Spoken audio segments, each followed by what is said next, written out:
उत्तरे बद्रीनाथ, पश्चिमे द्वारका, दक्षिणे रामेश्वरम और पूर्वे पुरी।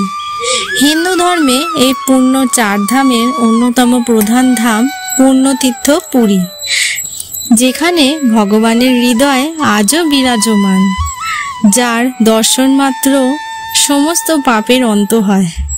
গোটা বিশ্বে লাখ লাখ মন্দির থাকলেও পুণ্যতীর্থ পুরী সর্বদাই শ্রেষ্ঠ তীর্থস্থান।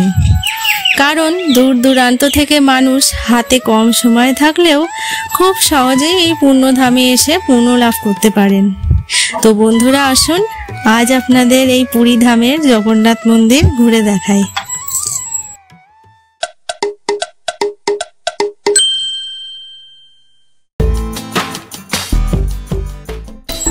পুরীর জগন্নাথ মন্দিরে আমরা সকাল সকাল পুজো সেরে ফেলেছিলাম। মন্দিরের ভেতরে পান্ডাদের সাহায্য নিয়েই পুজো দিয়েছিলাম। আর তার থেকেই জানতে পারলাম যেখানে 500 টাকায় শুধুমাত্র শ্রী বলরামের পুজো দেওয়ার জন্য, 1000 টাকায় প্রভু জগন্নাথ ও দেবী লক্ষ্মীর পুজো দেওয়ার জন্য, আর 1500 টাকায় প্রভু জগন্নাথ, বলরাম, সুভদ্রা দেবী সহ অন্যান্য আরো দেবদেবীর পুজোর জন্য। প্রসাদে থাকবে কিছু শুকনো প্রসাদ, যা আপনারা বাড়ি নিয়ে যেতে পারবেন। তো বন্ধুরা, আমরা এখন আজকে 14ই এপ্রিলের বিকেলবেলা, বিকেল বলতে এখন বিকেল 4:15 বাজে। তো আমরা ধ্বজা পরিবর্তন দেখতে এসেছি। তো ওটা হবে বললো 5:30 নাগাদ হবে। তো এখন আপাতত মন্দিরের চারিপাশে যে করিডোর, নতুন করিডোর তৈরি হয়েছে, তো সেটা এখন আপনাদের একটু ঘুরে দেখাবো। বেশ সুন্দর ব্যবস্থাপনা এখানে রয়েছে। এখানে বসার জায়গা করা রয়েছে, গাছের তলায়, গাছের ছায়ায় দুদণ্ড বসে বিশ্রাম নিতে পারবেন। এখানে সুন্দর গাছগাছালির মধ্যে আপনারা দুদণ্ড বিশ্রাম নিয়ে জিরিয়ে নিতে পারবেন।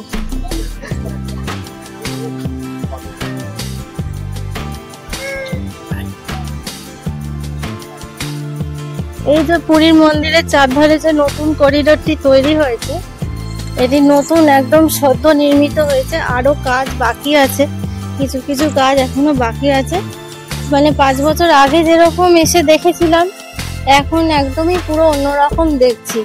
মানে সম্পূর্ণ অন্যরকম এক পুরীর মন্দির। মানে আরো 5 বছর পর এলে হয়তো আরো উন্নত ভাবে দেখতে পারবো। এখানে দেখতে পাচ্ছেন মন্দিরটা কি সুন্দর লাগছে। আমরা এখন দক্ষিণ গেটের সামনে রয়েছি। এই পাশে জুতো রাখার, মোবাইল রাখার দক্ষিণ দ্বার বা অশ্বদ্বার নামে পরিচিত এই যে দেখতে পাচ্ছেন, এই দক্ষিণ দ্বারের সামনে দিয়ে আমরা এখন যাচ্ছি।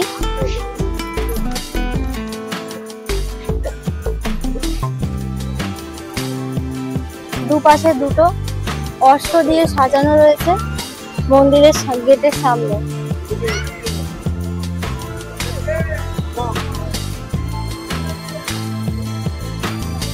এখানে রয়েছে জুতো আর মোবাইল ফ্রি। এখানে মানে কোনো চার্জ লাগবে না।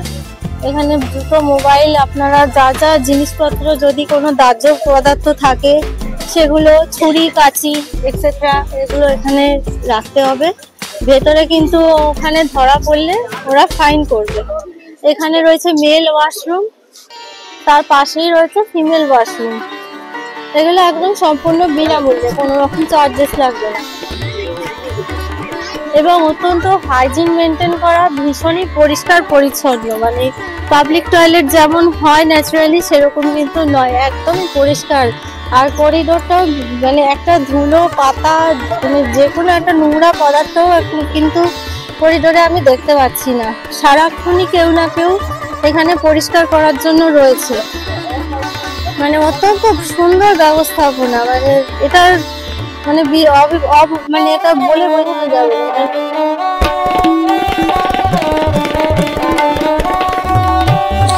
2024 সালের 17ই জানুয়ারি ওড়িশার মুখ্যমন্ত্রী নবীন পট্টনায়ক ও গজপতি রাজা দিব্যসিংহ দেবের উপস্থিতিতে উদ্বোধন করা হয়েছে এই নতুন হেরিটেজ করিডোরটি। তো চারশোদুয়ারের পাশ দিয়ে হেঁটে হেঁটে হেঁটে হেঁটে আমরা এখন মন্দিরের চারপাশে ঘুরছি। তো আমরা এখন সিংহদুয়ারের দিকে যাচ্ছি। আর একটা কথা বলে রাখি, এই প্রচন্ড গরমে যেহেতু এটা পুরোপুরি পাথরের স্ট্রাকচার মেঝেটায়, তো সুন্দর ব্যবস্থাপনা, এখানে চটের একটা কার্পেট মতো পাতা রয়েছে, আর এখানে কন্টিনিউয়াসলি এরা জল ছিটিয়ে ছিটিয়ে সেই কার্পেটটা ভিজিয়ে রাখছে, যাতে আপনাদের খালি পায়ে হেঁটে যেতে কোনো রকমের সমস্যা হবে না। ওই মানে রোদে পোড়া যে গরমের মধ্যে পাথরের ওপর হাঁটা খুবই কষ্টকর ব্যাপার, তাই এখানে সুন্দর ব্যবস্থাপনা এনাদের রয়েছে। আর ওখানে দেখতে পাচ্ছেন ঝাড় দিচ্ছে সব সময়, মানে কেউ না কেউ, আগেই বলেছি পরিষ্কার পরিচ্ছন্নতা এখানে একদম টিপটপ। এই জন্য পুরী এখানে মানে বেস্ট, মানে তীর্থস্থান বলতে গেলে ক্লিনেস্ট সিটি। এখানে মানুষজন খুবই ডিসিপ্লিন, মানে এখানে ওখানে নোংরা ফেলা, পথ ছুটু ফেলা তো দূরের কথা। তো এখন আমরা এখানে ভিড় দেখতে পাচ্ছেন, কেননা আর কিছুক্ষণ পরেই হবে সেই অলৌকিক দৃশ্য, ধ্বজা পরিবর্তন।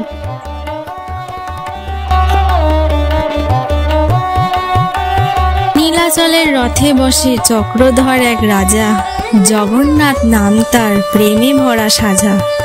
নয়নত্রয় মুগ্ধ দৃষ্টি চেয়ে থাকে শূন্যে, তাহার রূপের বিলীন হলো ব্রহ্মা বিষ্ণু শিব মনে। কথায় আছে, প্রভু না চাইলে কোনো তীর্থস্থানে আসা সম্ভব না। পুরী ধামে এসে প্রভুর এই রূপ দর্শন পাওয়া যে কতটা ভাগ্যের ব্যাপার, তা শুধুমাত্র প্রভুর ভক্তরাই জানে। তো বন্ধুরা, এখানে যেরকম দেখতে পাচ্ছেন পুজো দেওয়ার লাইনে, আপনাদের লাইনে গরমের মধ্যে দাঁড়াতে কোনো রকম কষ্ট হবে না, সেই জন্য এখানে কুলারের ব্যবস্থা করা রয়েছে। পরপর পরপর অনেকগুলো কুলার রাখা রয়েছে ঠান্ডা হাওয়া খাওয়ার জন্য, আর পাশে ফ্রি জল দেওয়াও হচ্ছে জল পান করার জন্য।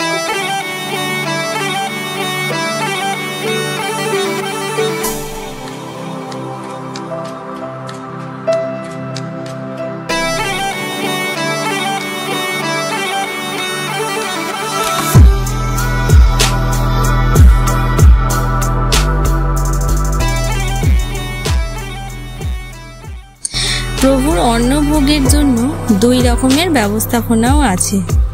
400 টাকায় অন্নভোগ, 500 টাকায় রাজভোগ। পুজোর শেষে পান্ডা আপনার নির্ধারিত সময়ে ভোগের ডালা আপনাদের নির্দিষ্ট হোটেল রুমে এসে দিয়ে যাবেন। মন্দির ভোর 5:30 থেকে রাত 9টা পর্যন্ত দর্শনের জন্য খোলা থাকে। আর মন্দিরে কোন কোন সময়ে কোন কিরকম দর্শন হয় তা স্ক্রিনে দিয়ে রাখলাম, আপনারা দেখে নেবেন।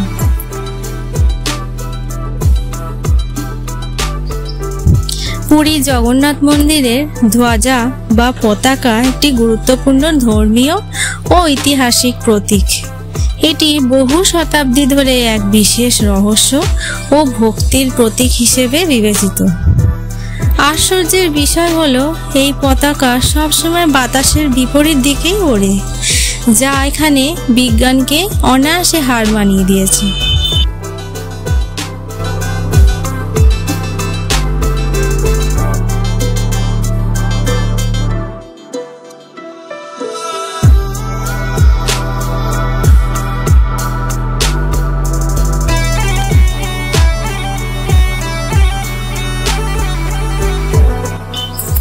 প্রত্যেক দিন বিকেলে একজন সেবায়েত বা পুরোহিত প্রায় 20 ফুট উঁচু গম্বুজে উঠে পতাকা পরিবর্তন করেন, যা একটি অত্যন্ত বিপজ্জনক ও সাহসিকতার কাজ। এবং বলা হয় প্রায় 800 বছর ধরে একদিনের জন্য বন্ধ হয়নি এই পতাকা পরিবর্তন। আবার যদি কোনো দিন পতাকা পরিবর্তন না করা হয়, তবে পুরীতে বা গোটা বিশ্বের কোথাও না কোথাও দুর্যোগ নেমে আসতে পারে, আর মন্দিরের দরজা টানা 12 বছর বন্ধ রাখতে হবে। এটি বহু প্রচলিত বিশ্বাস, বহু বছর ধরেও যা অক্ষুণ্ণ রয়েছে। 12শো শতাব্দীতে গঙ্গা বংশের রাজা অনঙ্গ ভীমদেবের আমলে এই জগন্নাথ মন্দিরটি নির্মিত হয়। মন্দিরের এই পতাকা ভগবান জগন্নাথের জীবন্ত উপস্থিতির প্রতীক হিসেবে ধরা হয়। ধর্মীয়ভাবে ধ্বজা ঈশ্বরের শক্তি, শৌর্য, উপস্থিতির প্রতীক। মন্দিরের পতাকা দেখে ভক্তরা মনে করেন ভগবান স্বয়ং যেন মন্দিরে বিরাজমান। আপনারা চাইলে এই পতাকা মন্দিরের পান্ডার সাথে কথা বলে আপনাদের বাড়ির জন্য নিয়ে রাখতে পারেন। 1 হাত ধ্বজার জন্য 100 টাকা, 2 হাত ধ্বজার জন্য 200 টাকা, এইরকম করে আপনারা যেরকম মাপের ধ্বজা নেবেন সেই মূল্য প্রদান করে এই পবিত্র ধ্বজা আপনাদের বাড়িতে এনে রাখতে পারবেন। তাতে নাকি বাড়ির অমঙ্গল, অশান্তি দূর হয়।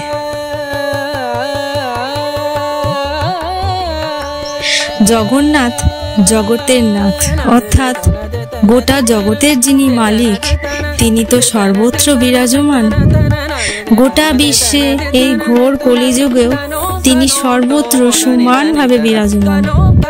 তাকে দেখতে হয় চোখ দিয়ে, ডাকতে হয় মন থেকে, তবেই কিন্তু তিনি সাড়া দেন।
আমাদের সনাতন ধর্ম জাতি, ধর্ম, বর্ণ নির্বিশেষে সবার মধ্যে মিলন ঘটায়। সনাতন ধর্ম অশান্তি, মিথ্যাচার শেখায় না। তাই আমাদের সবাইকে মন প্রাণ দিয়ে প্রভু জগন্নাথের কাছে একটাই প্রার্থনা করতে হবে যে এই ঘোর কলিযুগে সকল মানুষের যেন চেতনার অগ্রসর হয়, সকল মানুষের যেন কল্যাণ হয়, মঙ্গল হয়। কারণ গীতা অনুসারে আমাদের সকলের দেহে যে আত্মা বিরাজমান, তাই পরমাত্মার একটি অংশ। আত্মাকে কষ্ট দিলেই পরমাত্মাকেও কষ্ট দেওয়া হয়। তাই হিংসা, জেদ, অহংকার এসব ত্যাগ করে মন খুলে বলুন জয় জগন্নাথ।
ভিডিওটি ভালো লেগে থাকলে অবশ্যই লাইক, শেয়ার, কমেন্ট আর অতি অবশ্যই সাবস্ক্রাইব করতে কিন্তু ভুলবেন না। দেখা হচ্ছে পরের ভিডিওতে। সুস্থ থাকবেন, ভালো থাকবেন।